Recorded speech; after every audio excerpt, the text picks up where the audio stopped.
Hello, it's KW Pogromca, and today we are going to look at my game on top lane as Rengar against Gnar. Um, in this game, I have taken Fleet Footwork instead of Conqueror because I was kind of afraid that this Gnar is going to poke me a lot.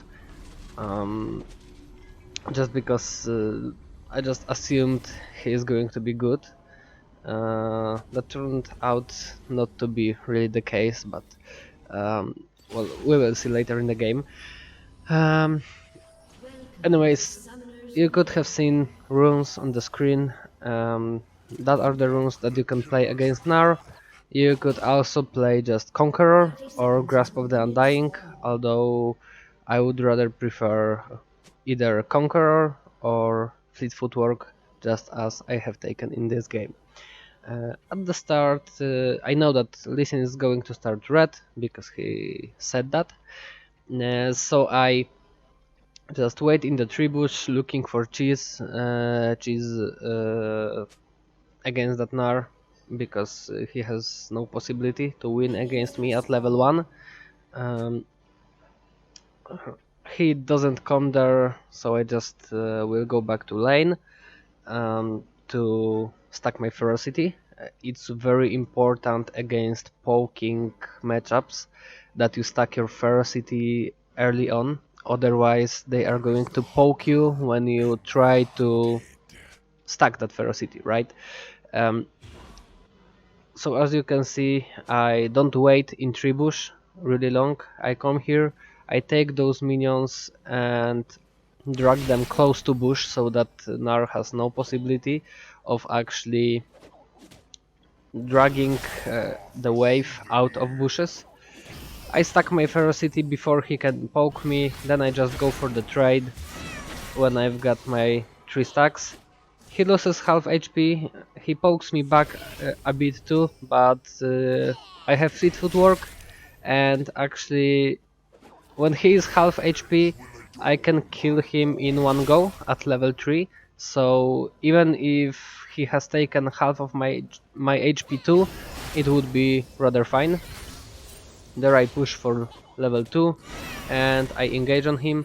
Sadly I miss my E, but that's still enough for me to kill him.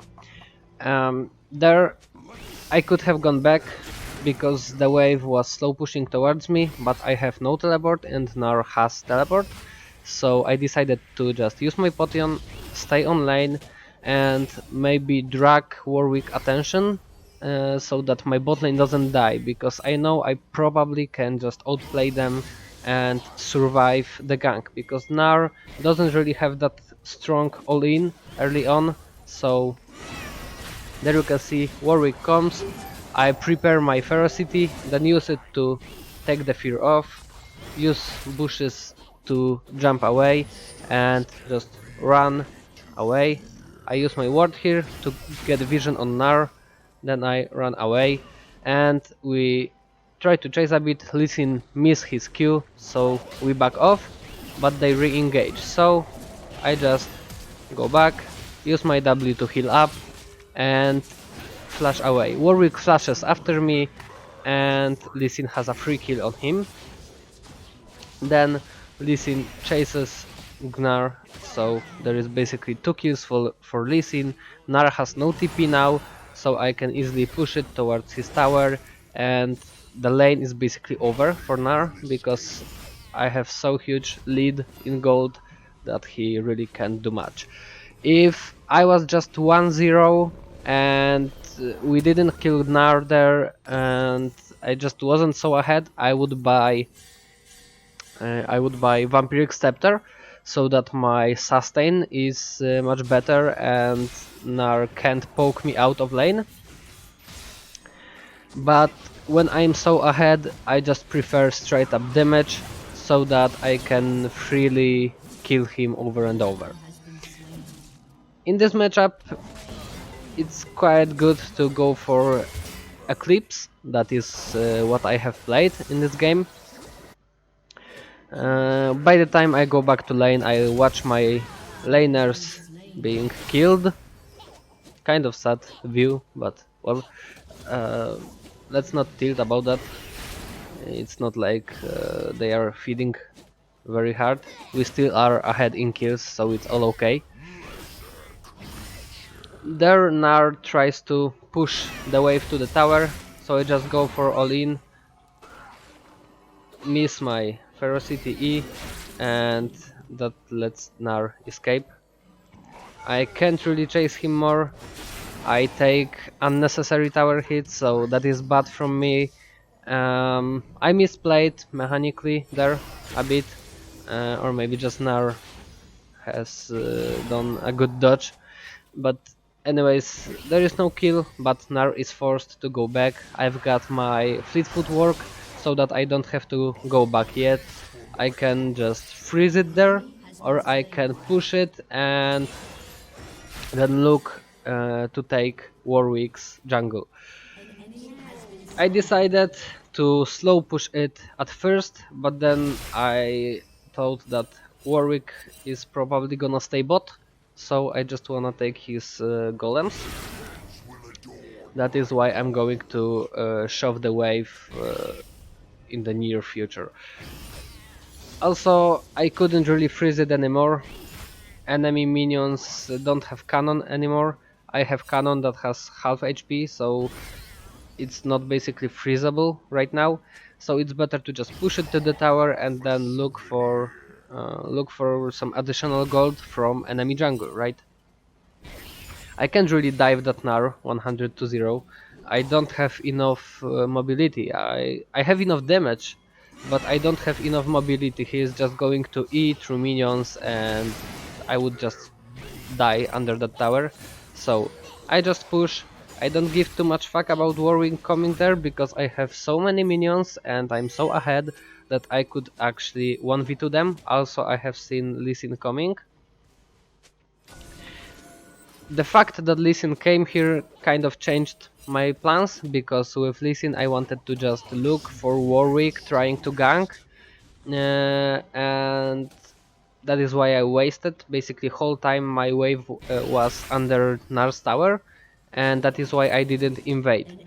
There I can see Warwick on the ward, but I have my ferocity stacked, I have my Lee Sin nearby, so I decide just to bait that Warwick, then look, wait for his E to go off, and another free kill. Sadly Lee Sin has Tiamat and he hits that minion, so I missed the cannon, but well, shit happens. And there we can easily dive that Gnar. I don't really know why Lee Sin didn't straight up come there, but well, I just snared that Gnar, give him some poke and back off. There, as you can see, I wait for plate, but when Gnar is coming to clear all those minions, I back off so that he can't ult me under his tower. I go to stop his recall and to put him even further behind by forcing him to stay when he can't really farm all those minions because he is too low on HP. There you can see I stack my ferocity, I hit that minion a little bit, and then look, I jump on minion, use my snare, then ignite Gnar, give him a combo, and he's dead.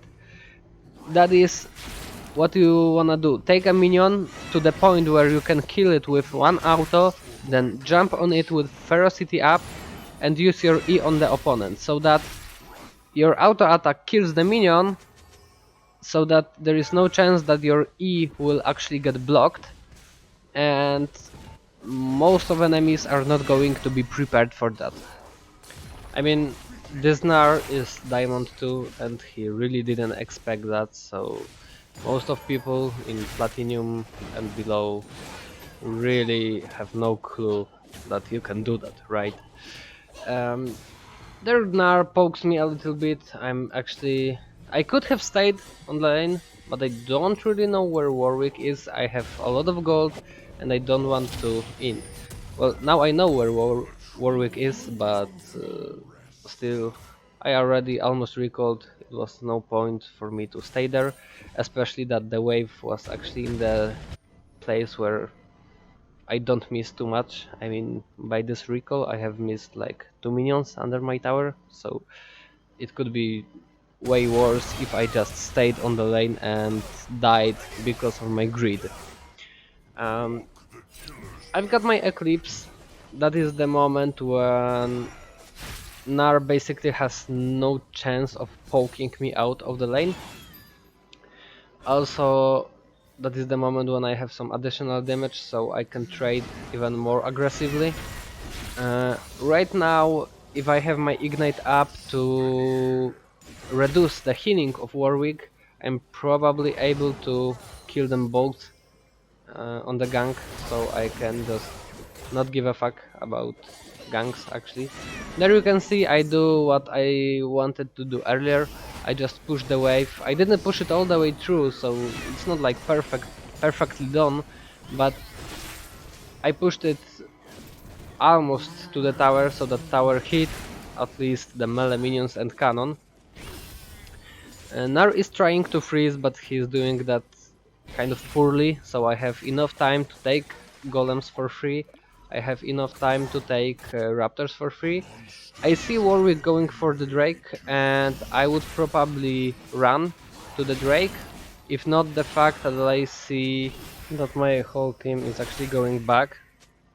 Alistar had no HP, Alistar had no mana, Vayne has half HP and 1/3 mana, so it was really risky to run there, because I could have thrown my lead by that. I would not only give gold to enemies, but also lose even more farm, so that is why I decided to just take Warwick's jungle, so that at least I put him behind a little bit. Then I look for push towards enemy tower. It's a cannon wave, so it's gonna take a while before it pushes back to me.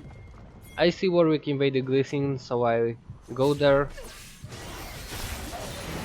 get a kill, and then go for Herald. Herald is actually what I was planning to do in the first place. I mean, when I was pushing the wave, I meant to push the wave and then go for Herald. By the time Warwick came, so I decided to secure the kill first and then just take Herald totally free. I often leave Herald for others because I like to have my trinket up in case I need to jump over the wall to some jungle camp or something like that. But Lee Sin needs his trinket too, so he just gave me that Herald.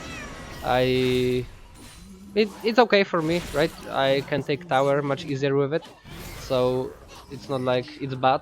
I just prefer to have trinket.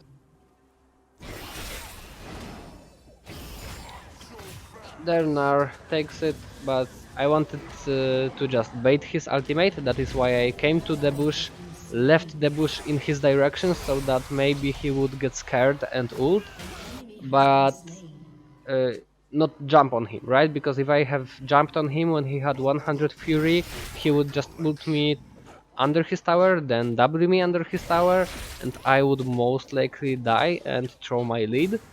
So I just wanted to bait out his ultimate by leaving that bush in his direction. He didn't do that, so I just back off, stack my ferocity again, then look for engage. He keeps himself on the distance, so I can't really do that. Also, I don't really know where Warwick is, so I take a short trade, then back off instead of following. Warwick could have been on the river there, so that is why I was kind of afraid to take longer trade. There I drag minions towards the bush so that it doesn't actually go under my tower, so I have easier time farming it, and also just push it faster, right? There you can see I wait for Gnar to come to the wave. He didn't see me going to the bush, so he doesn't know where I am. I can make use of that, and he is chunked down to basically 1/3 of his HP, so he cannot really stay because I would just kill him. Lee Sin sadly tries to dive him before I push the wave, so nothing good comes out of it.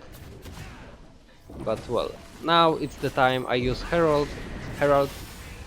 We take the ward. Gnar is forced to back off because tower is going to go down very soon. I've got first tower of the game for free. Gnar is stupid enough to try to fight with Lee Sin there, and Malzahar comes, but he is actually just gonna get one shot because we are just too fed, both me and Lee Sin. Gnar stays and pays it with his life as well. Uh, there are two towers for us. I want to just push those minions so that they lose more farm. Warwick comes, and I see that Drake is spawning soon, so I try to bait this Warwick because I know I can win 1v1 against him easily. There I should have gone back right now, but I kind of didn't pay attention to the fact that Yasuo and Lulu are coming there. I would have killed Warwick there if not the fact I got exhausted by Lulu, so that's kind of bad from me. I should pay more attention to the map. I honestly didn't realize that Yasuo and Lulu are coming. But well, I still have wasted so much of their time and also forced Warwick to either do his jungle to heal up or go back to base to heal up so that my team can secure the Drake for free. So I misplayed that because I have died and I should not have died there, but at least we have the Drake for that, so my first goal, that was to waste Warwick's time on top lane, is actually achieved. Sadly, I paid for it with my life and I didn't meant to, right? So that was good, but kinda bad. You know what I mean. Now there is not that much I can do, so I just go near mid lane in case my team tried to engage for some not known reason. You can never actually fully trust your teammates, and there was no much I could do on other lanes too, so I decided to just stay close. There I just jumped to poke enemies a little bit. Unlucky, this Lee Sin and Katarina went actually too deep, but we still got pretty good fight out of it because enemies have overextended as well. It's a triple kill for Katarina, so that's actually okay. We've got the tower, we've got another, I think we've got two towers there. We even stay for the third, if I'm not wrong, so that's basically the fact that I came to the mid lane instead of going to farm top or bot paid off really well. Well, okay, there is no third tower for us this time, but still 2 towers and actually 5 kills or 4 kills, still very good fight, and that is why it's quite good to go on the mid lane. I mean, try to force some fights when you have your ultimate up. I actually didn't even use my ultimate in this fight. But maybe let's put that a little different way. If your team is trying to grow group on mid, then you should just go on that mid lane because you never know when they are going to stupidly engage.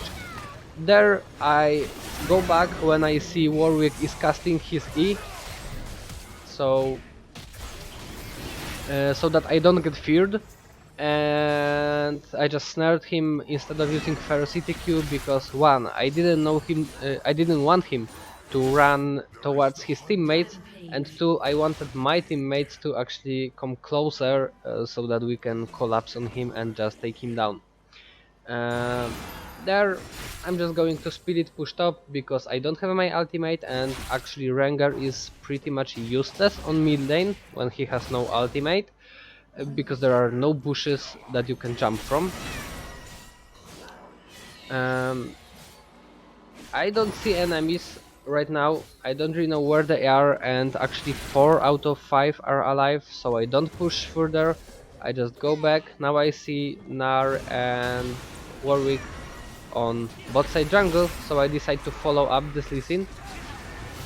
We get a free kill, but they collapsed on us in time, so we are actually kind of inting there. That was a huge misplay from us, but honestly I just didn't expect that Gnar and Warwick are going to be so fast on mid lane. Alistar and Katarina should just disengage there. It was basically like teamfight is over, right? They should go back. They decided to keep fighting, so they both die. That's pretty unfortunate, and that is the moment when my team got kind of tilted. That is the moment that they started to a little bit blame each other. But it's okay, we still are ahead. We still have big chances to win this game without that much effort. We just have to stop trolling. That is basically what I did there. I just stopped trolling, and so we ended the game in a really short time. There I ult so that we can engage on them on Baron. Unfortunately they have done the Baron faster than I expected, but I wait for at least part of enemy team to recall before I actually engage. Thanks to that we've got numbers advantage, they have to run away, Warwick tries to fight for some reason, and thanks to that we've got free kill on him. Then we just try to engage on Malzahar, but he is actually too fast and he has flash as well, so we just back off. We see Drake spawning, and normally I would go for the Drake, but enemies have a lot of squishy targets. I mean, Yasuo, Lulu, Malzahar, and actually Gnar too are basically dead from one combo from me. So I decided to just try to hunt for some free kill if they try to contest the dragon. Right now I have almost the gold for completing the item, so I go to farm top lane, but I see Warwick mark over my head, so I back off and take a safer route. I go to farm those minions so that I can buy an item. I actually have enough gold now just by the time that has passed, but there is no objective on the map, and it's not like I have to be near my team right now, so I decided to just take that farm since it's basically free, and then back for the item. It's quite risky that I go so deep there, because I have seen only 3 enemies out of 5, but I have my ultimate still, and still have my flash as well, so it's very hard for enemies to actually catch me right now. But I don't want to stay here any longer, because if they come here as 5 we are kind of fucked. As you can see, Gnar and Yasuo were already on top lane, Malzahar came there to the bush, so it's good that I have gone back. Staying there just would be too risky. Right now I'm looking for some teamfight, because I have just finished an item. I have a pretty big power spike due to percentage armor penetration that I've got from the item. I can one combo anyone kind of easily. There I see my team is engaging, so yeah, I use my ultimate, but I saw Yasuo being near the top lane, so I just decided to kill that Yasuo, then re-engage with my team, because Yasuo was actually the biggest threat in enemy team. There I flash so that I can jump on them in time. We take 4 kills out of that, and that is basically GG. So, as you can see, in this game I have mostly focused on actually playing around my team. I mean, I have had pretty huge lead on the top lane, and then I didn't do what I usually do, that is staying top for whole game and taking enemy top jungler's topside jungle to put him behind, because my team was very aggressive this game. They were playing actually good. They were good mechanically, but they were taking kind of bad fights sometimes. So I felt, yeah, like, okay, I need to help my team win more fights that otherwise, if I weren't there, would be lost. Because putting Warwick behind isn't actually the best thing there. I mean, of course, it would be good if he was behind, but the biggest threat in enemy team was actually Yasuo, and I was afraid that if I leave my team on their own, they would just keep dying over and over, so that Yasuo would get more items than me. And at the point where Yasuo is ahead of Rengar, Rengar has basically no chance to kill him. Especially if that Yasuo has Lulu that has Exhaust, Ultimate, Polymorph, Shield, everything to fuck me up. So that is why in this game I decided to play around my team, because as I say, my team wasn't bad. If my team was like just totally bad, they couldn't play at all, I would play around myself, try to get me ahead as much as it's only possible. But my team was generally good, they just were over aggressive sometimes, so I prefer to just help them with this aggression, make some good plays, for example by eliminating Yasuo first, so that the team fight is actually 5v4 with our advantage, and then re-engage on enemy team, snare that Warwick, make my team collapse on him, so that actually 4 enemies died instead of just 2, and thanks to that we ended the game. Um, and that's basically it. Early game speaks for itself. That was pretty clear. How do you beat Gnar with Rengar? You just stack your ferocity, engage on him, try to snare him, or if you wanna just a quick trade, then use your empowered Q or W when you're running away. It all depends on how much damage you have taken, if you fight in his minions or if you fight without enemy minions. That's all dependent. I think that this game was really good example. I have died there only twice. Those 2 deaths were my mistakes, straight up. It's not like my teammate fucked me up or something. I must agree that those deaths were my bad. But I still think this game shows how to play around your team when they play very aggressive, how to win a lane against Gnar, and generally how to behave when you are the one that actually has to change the course of the fight. So I hope it was helpful, I hope it was fun to watch, and subscribe to my channel if you want some more Rengar content. Maybe not only Rengar, but probably mostly Rengar. So thanks and see you next time.